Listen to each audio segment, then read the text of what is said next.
Menurut penelitian saya, polemik antara Katolik dan Protestan secara khusus terjadi antara Katolik dengan mereka atau aliran Protestan yang termasuk dalam gerakan Injili. Mengapa termasuk dalam gerakan Injili? Bahkan juga kemudian diturunkan juga dalam gerakan Pentakosta atau karismatik. Inilah gereja-gereja Protestan yang kemudian berpolemik atau berkontradiksi pandangannya dengan Katolik. Demikian juga MYM, Budi Asali, dan juga tokoh-tokoh lain seperti Deki. Mereka adalah juga merupakan gerak reform, tapi masih dikategorikan juga ada kepada Injili. Demikian juga Patrick Smith dan juga beberapa yang lain lagi yang terkait dengan polemik antara Katolik dan Protestan.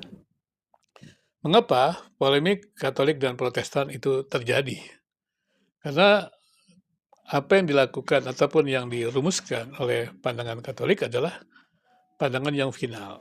Jadi Katolik sebenarnya menetapkan bahwa pandangan mereka yang sebut mereka gereja yang sejati, itu mereka menganggap gereja yang final. Padahal gerakan-gerakan Protestan, Injili, karismatik dalam tanda kutip, yang lebih kepada arah fundamentalis atau neokonservatif, itu menekankan kepada klaim-klaim absolut. Jadi bertemulah antara klaim absolut Katolik dengan klaim absolut Protestan. Dan kemudian perjumpaan itu menjadi keras karena ketika teman-teman Katolik membawa tentang pernyataan dari konsili Katolik yang menganatemakan Protestan, tapi secara bersamaan juga Protestan memakai landasan dari Luther dan gerakan-gerakan lain yang menduduh Katolik sudah bukan gereja yang benar, tetapi gereja yang disebut sesat atau bidat.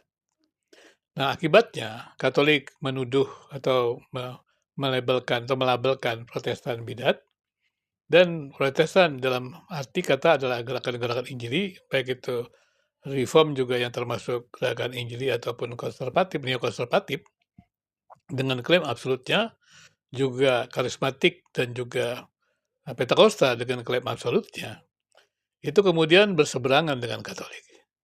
Nah, pada awalnya mereka mungkin tidak terlihat konflik-konflik tersebut, karena ruang publik terbatas, itu berada dalam ruang-ruang nyata atau bukan ruang virtual. Nah, sekarang ketika zaman informasi itu terjadi, maka kemudian konflik-konflik itu kemudian berpindah ke ruang medsos. Karena perjumpaan-perjumpaan di dalam ruang dan waktu itu terbatas, maka perjumpaan di ruang medsos ya, itu di dalam ruang dan waktunya tidak terbatas. Dan mereka bisa saling menyerang, saling menghujat, saling menuduh ya, dan kemudian itu terus berkembang. Itulah sebabnya kemudian kita melihat saat ini sangat mudah menyaksikan video-video baik video-video di dalam negeri di Indonesia maupun video-video di luar negeri yang kemudian menghadirkan polemik antara Katolik dan Protestan.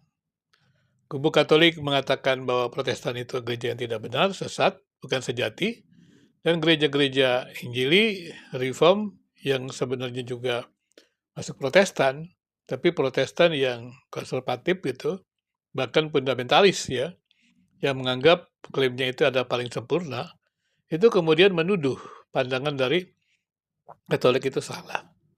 Sebenarnya kita tidak perlu harus meributkan dogma-dogma yang berbeda.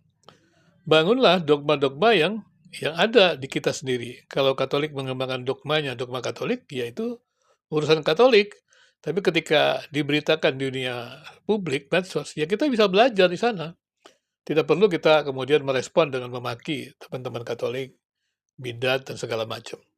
Demikian juga Katolik tidak perlu merespon kelompok Injili, kemudian juga kelompok-kelompok reform yang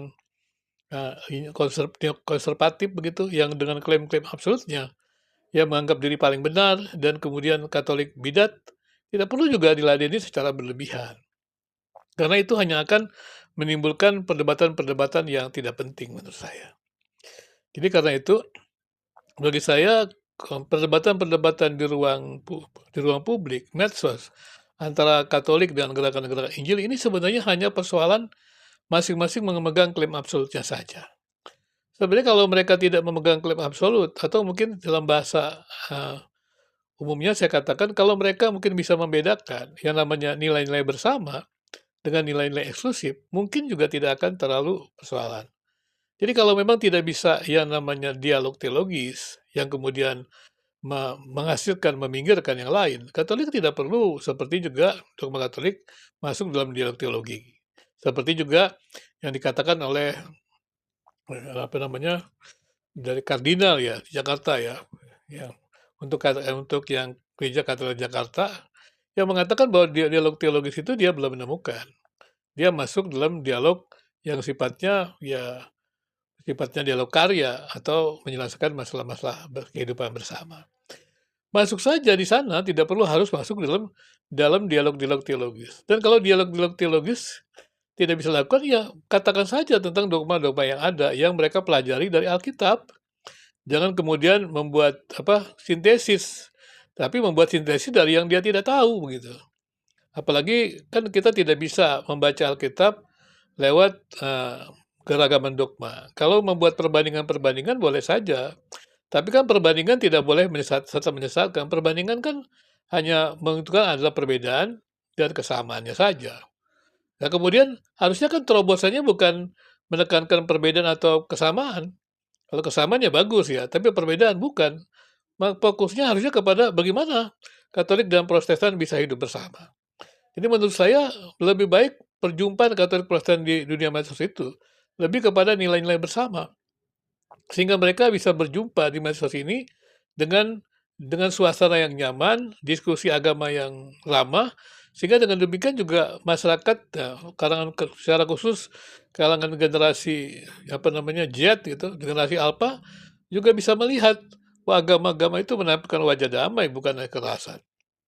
Karena kalau tidak mereka-mereka yang memang tidak punya banyak pengetahuan tentang agama ini akan heran bagaimana agama di ruang publik menjadi sebuah perbantahan dan saling sesat menyesatkan. Kiranya pandangan saya ini bisa menolong untuk hal tersebut, debat Katolik bisa berjalan dengan baik. Terima kasih.